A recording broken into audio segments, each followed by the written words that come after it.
Вървим към финал на днешното предаване, но пък за сметка на това ще завършим с нещо много интересно. Древното българско жито лимец предизвика интереси в чужбина. Ирландски всекидневник посвети наскоро обширен материал на българското жито, като рекламира неговите изключителни свойства. Какви са те, ще разберем от нашия репортер Марина Малашева и нейния събеседник. Добро утро, казвам и на двама ви. Добро утро, Вики. Добро утро и на зрителите на TV7. Лимецът е една от най-древните култури. В миналото той е бил основна храна на траките и прабългарите. Днес пък в стремежа си да се хранят здравословно, все повече българи включват в менюто си лимец. И не случайно, той е изключително богат на полезни вещества. Какви са те, ще разберем от Николай Тодоров, който е управител на биомагазин. Добро утро! Вие тук сте ни донесли лимец. Да. Това е той. Разкажете ни какви са неговите полезни свойства. Лимец е така напоследък доста популярна пшеница. Лимеца по принцип е сорт дива пшеница, като се смята за най-древната такава и дълго време е била така леко подценявана, защото дава много ниски добиви, по простата причина, че е диво растяща и не се влияе от обработка с химикали. И точно това пък прави много чиста и богата на хранителни вещества. Лимец специално е беден на глутен, ако сте чували. Глутена се съдържа в пшеницата, стандартната пшеница и причинява доста алергии. Това означава, че хората, които са алергични, могат спокойно да консумират това жито. Да, много хора с глутенова алергия могат да го консумират, тъй като той е доста бедно на глутен и самия глутен не е толкова опасен. И затова и все повече се търси от хора, които имат проблеми от този тип. Какви са другите полезни съставки на лимеца? Лимец е много богат на минерали и микроелементи, което го прави много по-хранителен от обикновената пшеница. Освен това, вкусовите му качества са далеч по-добри от тези на класическата пшеница. Можем ли да кажем, че той е лековит? Да, можем. Има дори няколко хранителни режима, които са много популярни напоследък, включващи лимец като основа на тях. Между другото, едно от най-популярните неща, направени от лимец, е хляба. Да. Той се прави по много по-различна технология, прави се с квас, тъй наречената жива закваска, а не с мая. Това е така стара рецепта за производство на хляб и напоследък набира скорост, тъй като се смята, че това е най-здравословният хляб. А може ли да се каже, че той е и диетичен? Да, разбира се.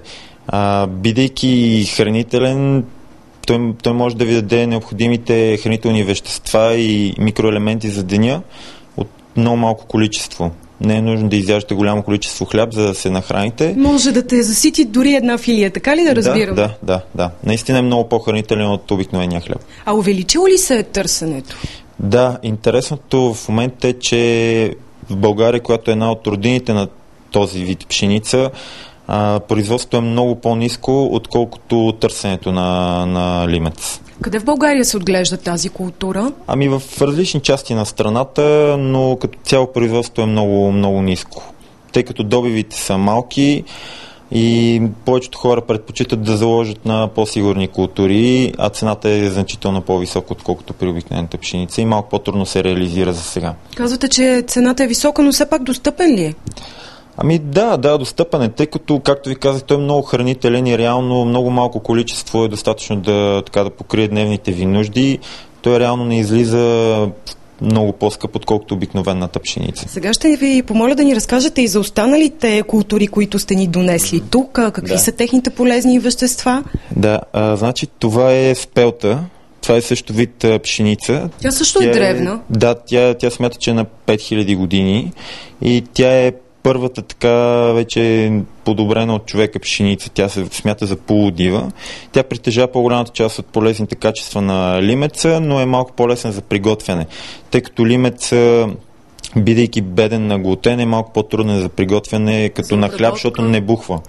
Просто той не набухва и хляба става малко по-трудно. Но пък има сходните хранителни качества. Да, тя е доста близка до него и това също е много популярна напоследък, и цената е малко по-добра в директно сравнение с лимеца. Да пристъпим. Да, това тук е конопено семе, не белено. То е много търсено, защото е много богато масните киселини омега-3 и 6, на протеин и на калций и желязо. И по тази причина е така много полезно не само за сърцето, а и за общото ни здраве. Това тук е белено конопено семе. То е със сходни качества на небеленото, но е много по-лесно за консумация. Как влияе на организма то? Конопеното семе така доста добре засища. То съдържа в себе си пълноценни фибри, които са много полезни за храносмилането и перисталтиката ни. И освен това, омега-3 и 6 мазнините ни предпазват от инфаркти, от сърдечно-съдови заболявания. Значи е препоръчително за хора, които имат и подобни оплаквания. Да. Много се търси от хора, които имат проблеми с сърцето, с холестерол или излишни килца. Това тук какво е? Значи това е много интересно. Това са истински какаови зърна, сурови какаови зърна.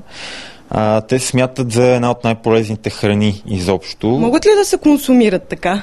Да, могат. Не са много горчиви, за разлика от какаото на прах. И за сметка на това сурови, те са най-силният възможен антиоксидант в природата. Няма по-силен. Много по-силен от всички видове боровинки. И последно да кажем за това е чия, една малко известна зърнена култура. Тя идва от Южна Америка и също набира популярност. Тя е много богата както на антиоксиданти и протеини, така и на калций, желязо, магнезий и още много микроелементи. И също е много така пълноценна храна. Добре, много ви благодаря за този разговор. Това е от нас, Вики. Благодаря ти, Марина. Наистина събрахме доста идеи за здравословна закуска. Часът все още не е дори 9, така че тези, които не са закусили, имат идея вече как да го направят здравословно. Сега ви оставям в компанията на Жана и сладки приказки. Фотографката Велислава Каймаканова ще ни покаже техниката декупаж.